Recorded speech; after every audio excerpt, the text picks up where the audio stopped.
आधी रात आंगन में धान की खुशबू और दरवाजा खोलते ही छिन गई जिंदगी। जंगली हाथी ने 55 वर्षीय मरियम कोंगाड़ी को कुचल कर मार डाला और गांव में पसरा है मातम। वो रात बिल्कुल आम रात जैसी ही थी। गांव सो रहा था, घरों में दिए बुझ चुके थे, बस आंगन में रखे धान की खुशबू हवा में तैर रही थी। किसे पता था कि यही खुशबू मौत को बुलावा देने वाली है। रनिया प्रखंड के डिगरी डाहू टोली गांव में रविवार सोमवार 8 दिसंबर की आधी रात करीब 1 बजे एक ऐसा मंजर सामने आया जिसने पूरे गांव को रोते बिलखते छोड़ दिया। जंगली हाथी ने झामुमो के बुद्धिजीवी मोर्चा के उपाध्यक्ष सह पहड़ा राजा पुजार कोंगाड़ी की पत्नी 55 वर्षीय मरियम कोंगाड़ी को कुचल कर मार डाला।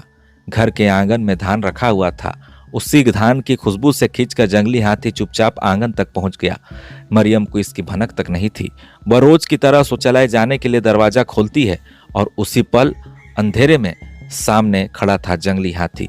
हाथी ने उन्हें सूंड में लपेट लिया, हवा में उछाला, जमीन पर पटक दिया और फिर दोबारा इसी तरह 3 बार उसने जमीन पर पटक दिया। कुछ ही पलों में एक पत्नी, एक माँ और एक परिवार की रीढ़ टूट गई।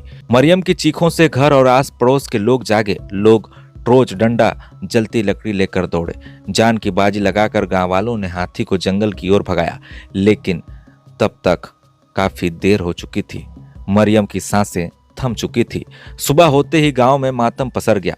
पति पुजार कोंगाड़ी की सुनी आंखें कुछ भी बोलने की हालत में नहीं थे। बच्चों की सिसकियां, रिश्तेदारों की चीख और गांव की खामोशी, हर कोना एक मां की मौत का गवाह बन गया। सूचना मिलते ही रनिया थाना पुलिस पहुंची और शव को कब्जे में लेकर सदर अस्पताल खूंटी पोस्टमार्टम के लिए भेज दिया।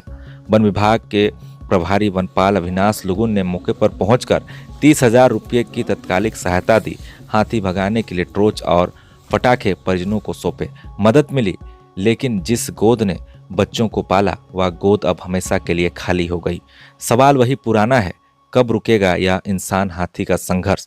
ग्रामीणों का कहना है कि इस इलाके में हाथियों की आवाजाही वर्षों से जारी है, लेकिन अस्थायी सुरक्षा इंतजाम अब तक सिर्फ कागजों में है।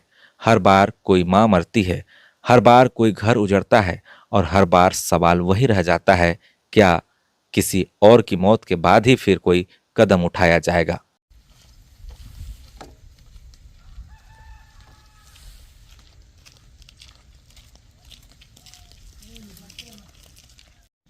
अंदर में था। हाँ। ये तो अंदर था, जो देख रहा है। अब चुपचाप हो गए, कुछ नहीं, बस। इसके बाद निकल गया।